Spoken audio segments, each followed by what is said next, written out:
നടക്കുന്ന SIRന്റെ സമയപരിധി 2 ആഴ്ച കൂടി നീട്ടണമെന്ന് സംസ്ഥാന സർക്കാർ സുപ്രീം കോടതിയിൽ ആവശ്യപ്പെട്ടു. 20 ലക്ഷത്തോളം എന്യൂമറേഷൻ ഫോമുകൾ ഇനിയും വിതരണം ചെയ്യാൻ കഴിഞ്ഞിട്ടില്ലെന്ന് സർക്കാർ സുപ്രീം കോടതിയിൽ ചൂണ്ടിക്കാട്ടി. അതേസമയം കേരളത്തിൽ 97% ഫോമുകളും ഡിജിറ്റൈസ് ചെയ്തെന്ന് തെരഞ്ഞെടുപ്പ് കമ്മീഷൻ സുപ്രീം കോടതിയെ അറിയിച്ചു.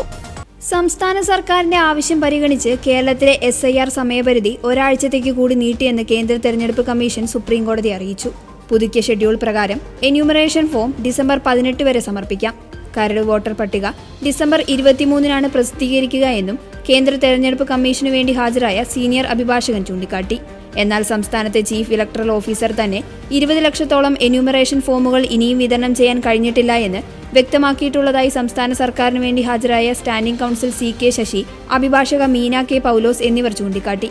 സമയപരിധി നീട്ടണമെന്ന CPM സംസ്ഥാന സെക്രട്ടറി MV ഗോവിന്ദിനു വേണ്ടി ഹാജരായ സീനിയർ അഭിഭാഷകൻ PV സുരേന്ദ്രനാഥ്, അഭിഭാഷകൻ G പ്രകാശ് എന്നിവരും ആവശ്യപ്പെട്ടു.